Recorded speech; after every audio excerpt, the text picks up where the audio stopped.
start. Oh, yeah? Okay, thank you. Hi, thanks for coming to my talk. I appreciate that. This is two small talks in one talk. We just made a new major release of Guile 3, so I'm very happy and relieved and tired, and so we wanted to celebrate that a little bit. And then also I was thinking about some minimal languages, obviously the theme of the room. Guile is minimal, but it's old, and old things have a tendency to grow or in size, or how do you maintain a minimal aspect through time? And in fact, how do you maintain a thing through time? Like, what have you observed? So I have a second mini talk, which is things I've learned as being part of Guile over the last, 15 years or so. Okay, so Guile, I describe it as something which is old, which is ancient, but which is also spry, and spry meaning that it's active and lively, and we just had a new release. And to show that, I can start with some micro benchmarks, which you obviously can't see, but the issue, this is comparing Guile 3 versus Guile 2, and the more paint is on there, the better Guile is than Guile 2. If you see some very thin white lines there, each one of those light lines is 2 times more, right? So more than half of the benchmarks are more than 2 times as fast, and one of them, for some reason, is 32 times as fast. So it's a micro benchmark result. And if I take a larger, more real result, perhaps, this is benchmarking a function we have in Guile, which is the core of the interpreter, called eval. This is eval from that you learn in, SICP or things like this. It used to be in Guile 1.8 when I started with Guile about 15 years ago or so. This function was implemented in C. And we changed to have it implemented in Scheme when we added the compiler. When we did that at first, things slowed down quite a bit because our compiler wasn't that great and our virtual machine wasn't that great. It had a number of advantages, but as you can see, we went from computing the 30th Fibonacci number using the interpreter from 0.32 seconds up to 4.5 seconds. Again, a log scale on the y-axis here. But as we've improved from Guile 2.0 to 2.2 and now finally to 3.0, we're back with the performance of primitive eval, except now it's implemented in Scheme, whereas before it was implemented in C. So pretty pleased with that effect. And if we take a larger benchmark, like something like Geeks, the package manager written in Guile, on some tasks it can improve by, 5%, 10%, 15% perhaps. Depends on how much other things you're doing, I/O or things like this. So I think pretty good. But when I actually looked up the definition of spry, it didn't say just active and lively. It said especially of an old person, right? Which is funny because it's the word I thought about to describe Guile, and then I was offended by the definition, and then I realized, this is reality, and I should just accept it. I turned 40 last week also, so this is related. So Guile is old. Guile's real old. It's not on the upswing like a new language like Rust, for example. It's not Elixir. It's old, right? It's older than probably some people at FOSDEM, right? It's older than JavaScript, which I realized today was 3 to the power 3 years before Guile 3. And it's built from old things, right? Guile itself was not built, out of nothing. I wasn't around then. Obviously, I was 13. Guile was built on top of an implementation called SCM, which itself was built on top of an implementation called Scheme-in-1 Defun, SIOD, in 1988, before Bash, before Tcl. And these things themselves are built on old things, right? Like they're implementations of Scheme, which is old, right? Which is like a dialective Lisp, which is old, which is an implementation of the lambda calculus, which was 3 to the 4 power years ago.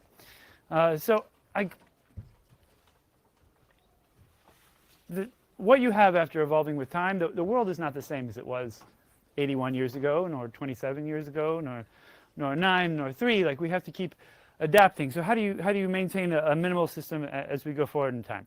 And I thought about this, and I understand history as a dialectic process, right? You have tensions between things, and when you resolve these tensions, you're not ping-pong back and forth between stability and change, or between minimalism and complete, everything's included.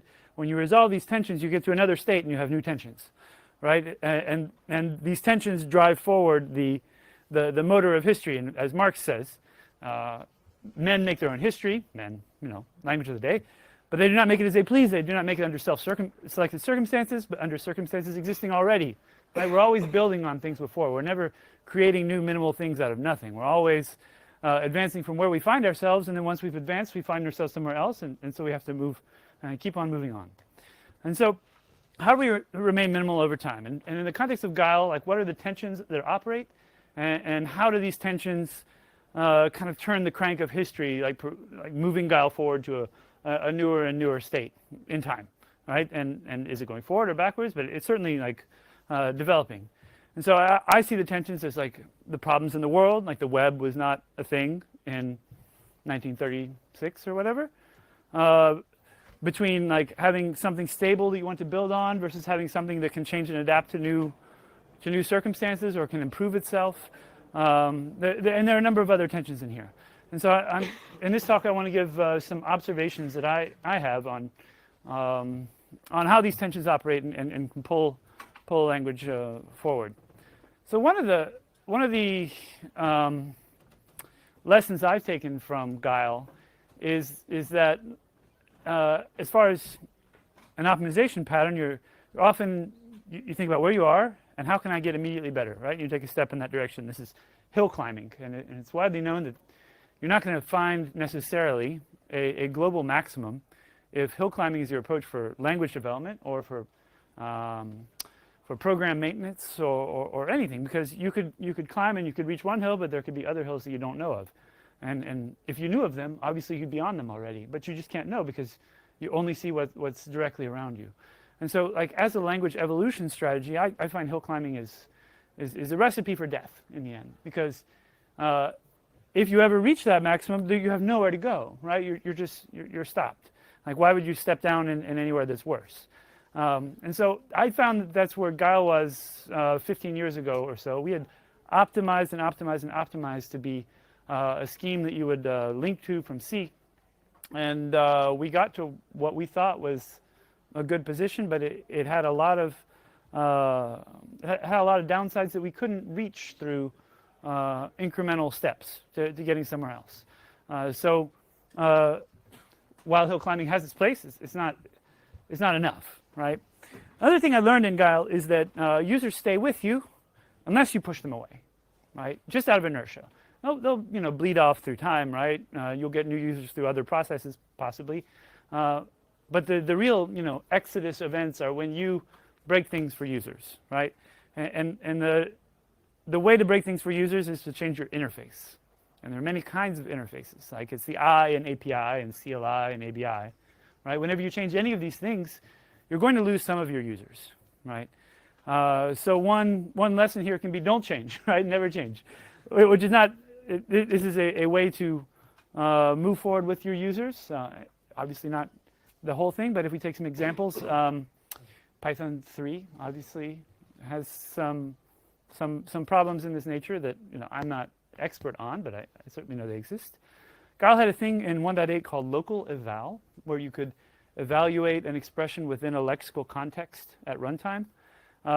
We took it away because we thought that when we added a compiler that we couldn't support this feature, but it turned out to be so important that we had to figure out how to add it back. Otherwise, we were just going to lose some important users. There's some scheme itself is evolving in different ways, and one of the evolutions was a standard called R6RS, which includes some syntax which conflicts with old Guile syntax, and we don't really have a good way to deprecate syntax. So we don't have the R6RS syntax on by default right now. And finally, you would not design Guile today with mutable pairs. You wouldn't design it with set, right? You wouldn't design it with mutable variables. That would not be what you would design. It's not necessary. There are other ways to do it. They're much more clear. But we have them around because if we took them away, our users would go away. But at the same time, you can't keep all your users, right? You're going to change, right? So if you can't take the previous strategy of never changing anything, then you have to say, well, okay, sometimes you have to lose some users. And so you need to know when that's okay. And it's hard to know, right? We've made mistakes in the past. But if you don't change at all, you will reach one of these local maxima, and your project will be dead, right? So for example, we switched in Guile from, in 1.8 we had this thing where macros, which are user extensions to program syntax, would be expanded the first time a bit of code was evaluated. And this, it had a number of downsides, and we switched to an approach where the whole program was expanded before anything was evaluated. Well, you could evaluate during expansion, but that was a separate concern. And that's when we switched to P syntax. And so that, if you have side effects when you are expanding in your macros, then they run at a different time when you do expansion eagerly versus lazily. And we switched to this eager expansion, and it broke some things for people. But I think the benefits were enough that we got a more expressive system that we were able to recoup the users on the other side. But it was pain. Similarly, we switched to garbage collector. We currently use the Boehm collector, which is pretty weird for a modern language, but it works really well for some uses. One issue is that it runs, generally you don't need to tell it how to trace your object graph, but when you do need to tell it how to do it, it's very tricky.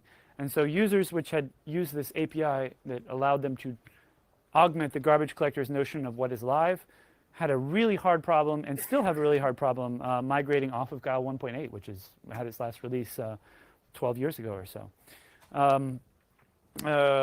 The introduction of a notion of compile time is, in a way, runs against minimalism in some ways, and it complicates things for users. But we did that, and also we did the Python 3 thing more or less of using Unicode for strings. And I think it was the right choice, but it was painful for some people.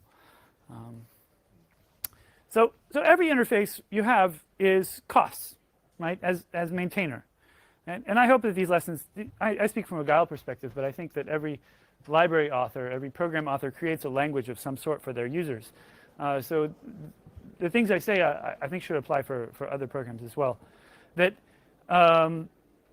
So in Guile we have a binary API, and so the easiest way to do this is just to minimize your entire interface. So for example, Go does not have a dynamic linking interface because it statically compiles. It's a great radical solution to this, I think. Geeks has a monorepo, right? Monorepos are also a kind of great solution because you don't have too much of an interface between what you work on and separate things that develop at different paces. Recently, we released Guile 3.0, and I forgot to make some functions exported in the C API, and now I get bug reports, and I have to add them back. There's unintentional change, but this thing that was just out there that was providing no value, I accidentally broke it, and now I have to do some work. I don't like doing work. So anyway, the pattern we have in Guile for allowing us to change, right, allowing us to evolve and change, is parallel installation, and this applies everywhere that we change, right? This is the pattern. So for example, we have libguile-2.0.so, which you can install in parallel on your system with libguile-3.0. And this philosophy was outlined almost 20 years ago by Havoc Pennington in this great article. If you haven't read it yet, I definitely suggest you take a look at it. And the corollary of this is that if you cannot change the meaning of any existing interface, right? You can extend the meaning, you can add new meaning that doesn't conflict with old meaning, but if you ever change the meaning of something, you need to add a new name, like you need to give it a new name. Whether it's Guile 3.0 versus Guile 2, but in the case, we had a function called makeStruct that took this extra argument to support something that was deprecated. This is a very low-level facility. We weren't able to actually adapt this function, so I had to make a replacement called makeStruct no tail. At some point, I'll deprecate makeStruct and maybe swap them back, but it takes a long time to do this.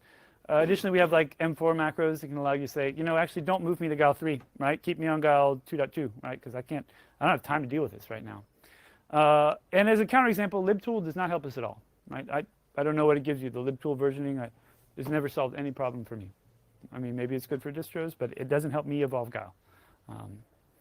We can talk about that later. The thing that facilitates change, though, is say you add a new name, right? And you want people to migrate to the new name.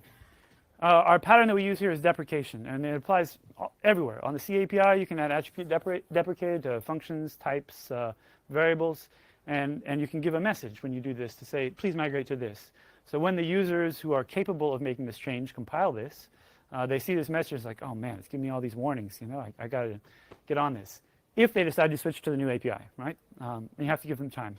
We have this also in Scheme, which if you run your program at the end, it might print out, you use some deprecated features. Please set an environment variable to let you tell us we'll tell you more about these features when they come. And we have facilities to kind of if-def them out if you're running in a configuration where you disable deprecation because you want to know, is my program compatible with the future? Can I migrate at my own pace? So that gets to our arch pattern of maintaining minimality, which is, okay, you need to change something. You replace it with something new. You deprecate the old thing and ask people to migrate over. And then eventually remove. And remove is important because otherwise you're maximal. You're not minimal, right? And this allows us to change anything. And the only question here is how long do we have to keep something deprecated? And for some things, they might stay deprecated for 10 years. It depends on how active your user community is, like what their change philosophy is. Guile, coming from a kind of old GNU perspective, we're definitely starting from a like, oh, don't change things point of view. But generally, for Guile interfaces, we'll deprecate something, and let's say we deprecate in 3.0. When 3.2 comes out, we'll remove the deprecate interface. So you can only migrate on to 3.2, which presumably provides you with better things once you remove the old thing. So make struct is still around with this crappy interface. We just migrated to C99. I'm so ashamed to admit it. Off of C89. Yeah. So we had like defines for uint8 that are now obviously replaced by standard int, now from 20 years ago. This thing is still in Guile, but now it gives you a deprecation warning, and we'll remove it next time. And sometimes we don't succeed. Maybe the replacement didn't take into account the use cases of users. So I added something called foreign objects to replace a facility in Guile where you can extend Guile with new types that are backed by some C implementation. And it hasn't been a real success. So I don't know if we'll be able to actually migrate off or if I'm going to have to remove foreign objects, or I don't know exactly. Anyway, so once you change, you reach a new stable point. So for me, unstable series and stable series are also part of this pattern. Like you get to this stable point in 3.0, right? I haven't looked at the mailing list since 3.0 came out because, you know, I can't change some things. You know, I'll have to fix the bugs, but users are going to be able to rely on 3.0 being the same for some number of years at this point. I also didn't look at the mailing list because I went away on holiday, but unrelated. In a stable series, you yourself have dependencies, and they must share your same ideals with regards to stability and change. So we can't depend on anything that isn't as stable as Guile's goals. Whereas if you're like a new minimal language that comes out, you know, in 2020, you might be able to depend on stuff that's very, you know, fast changing because you haven't built up the users yet to be change averse. They're still active in your programs, and if you change something in 6 months or 12 months, then maybe you can take your users with you. But as you get older, we definitely need more stability. So we only depend on very, very stable things, with the exception of GNUlib, which is one of these include-only libraries, which has helped us to migrate forward without much risk of change there.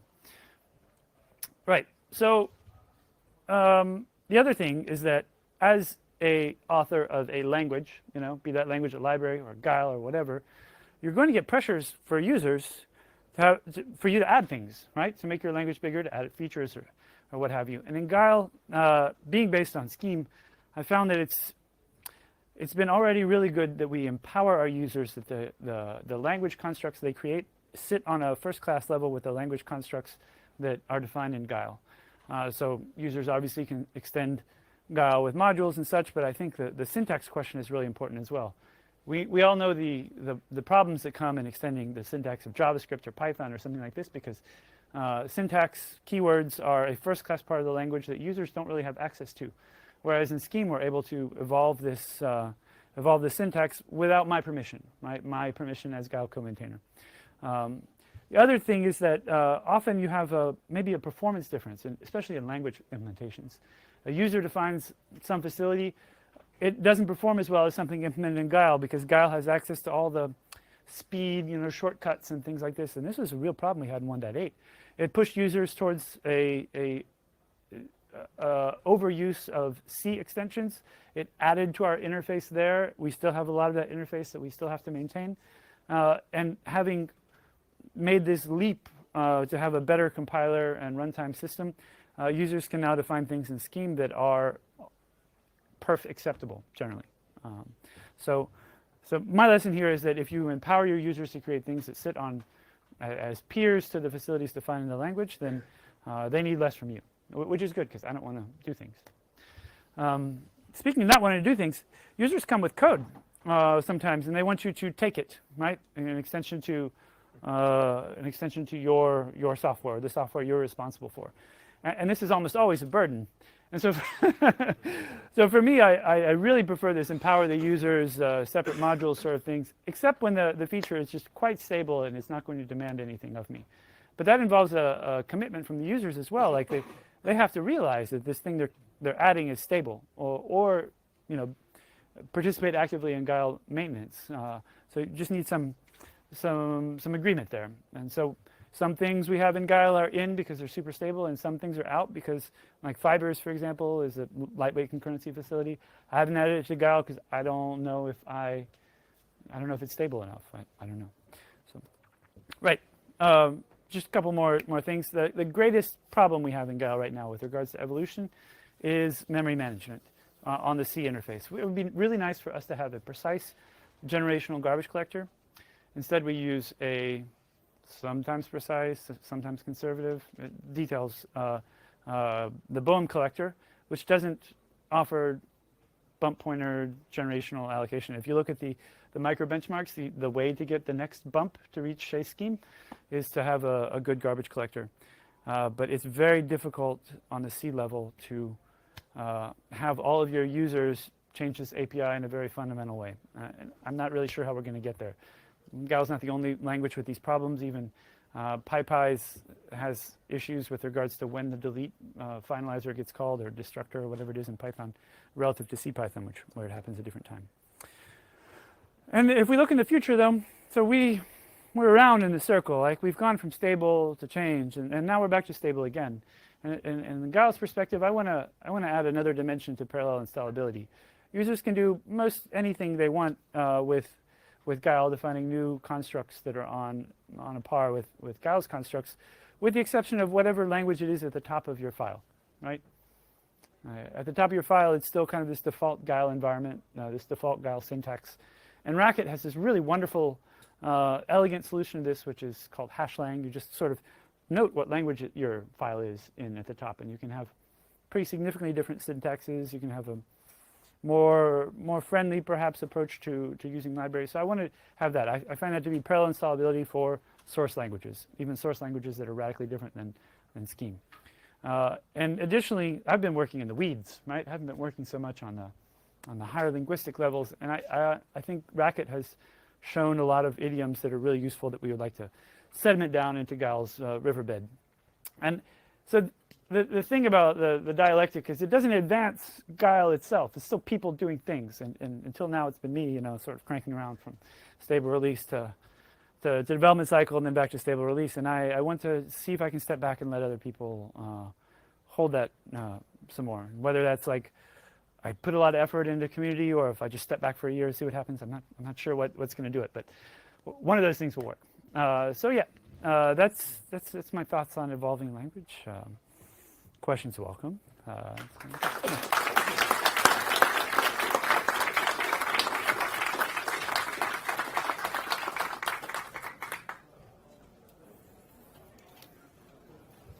Yes, in the back.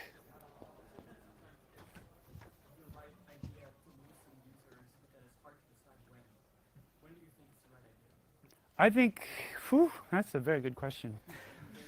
The question is, when is it a good idea to lose users?